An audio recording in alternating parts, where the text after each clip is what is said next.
तर रात्रीच्या 9:15 वाजलेत. सरसगडचा ट्रेक करून आम्ही गेलेलो काय गरम पाण्याच्या कुंडामध्ये स्नान करायला. कुंडामध्ये स्नान करून आता आम्ही आलो आहे बल्लाळेश्वर गणपतीचे दर्शन घ्यायला. गाडी वगैरे पार्क करून आम्ही आता एंटर केलं आहे. तर बघू.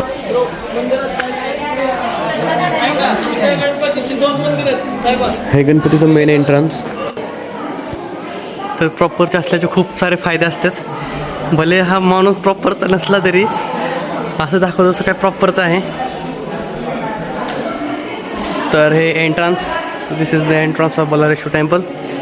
एंटर केले. लेफ्ट हँड साईडला आपले रांगा आहेत, डेकोरेशन्स. आत जाण्याचा मार्ग.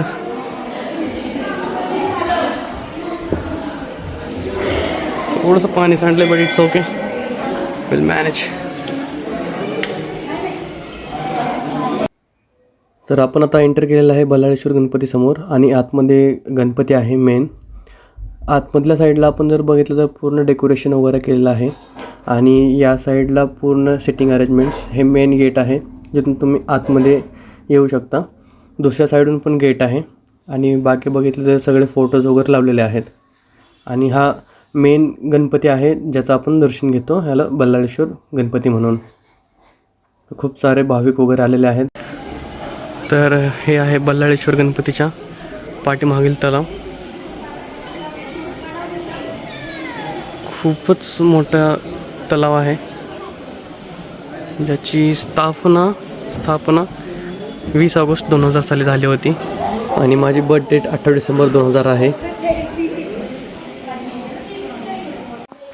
आणि या गेटमधून तुम्ही प्रॉपर गणपतीचा फोटो काढू शकता. लेफ्ट हँड साईडला जर बघितलं तर आपण चालत हा वॉकिंगसाठी एरिया ठेवलेला आहे ज्यामध्ये तुम्ही दर्शन वगैरे घेता, लेक वगैरे बघता, बाहेर वगैरे येता आणि सर्व तुम्ही बाहेर जाण्यासाठी हा मार्ग यूज करू शकता. त्यामध्ये या साईडला आतमधला एरिया आहे पूर्ण राईट हँड साईडमध्ये. या ठिकाणी तुम्ही एक्झिट करता दर्शन घेऊन. इथून तुम्ही सर्व गेल्यानंतर ना समोरच तुम्हाला प्रसादाचे कुपन मिळते 30 रुपयांमध्ये. आणि या साईडला प्रसाद वगैरे. तर प्रसादाचे कुपन म्हणजे त्यामुळे तुमचं पूर्ण भरपेट जेवण वगैरे तुम्हाला मिळून जातं यामध्ये. हा मेन एंट्रन्स जिथून आपण एंट्री केली आणि हा गणपतीची बॅक साईड बघायला गेलं तर आता आपण प्रसाद खाण्यासाठी आलेलो आहे. तर प्रसादामध्ये जर बघितलं तर आपल्याला भात दिलेला आहे, शिरा, लोणचं आणि कढी. तर पालीमध्ये जर तुम्ही बाहेर खाण्यासाठी जर गेला तर खूप एक्सपेन्सिव्ह तुम्हाला वाटेल पूर्ण एरिया. हे आपला निलेश आणि बायकर. निलेशमुळं आपल्याला समजलं की एक्सपेन्सिव्ह खूप आहे एरिया, त्यामुळं आपण आलेलो आहे भोजन करण्यासाठी इथं भोजनालयामध्ये. तर इथं तिकीट जर बघितलं तर 30 रुपयाला एक तिकीट भेटतं, त्यामध्ये पूर्ण तुमचं जेवण होऊन जातं. तर 15 मिनिटांमध्ये पूर्ण दर्शन घेऊन जेवण वगैरे करून प्रसाद वगैरे खाऊन सगळ्या गोष्टी आपण कंप्लीट केल्यात.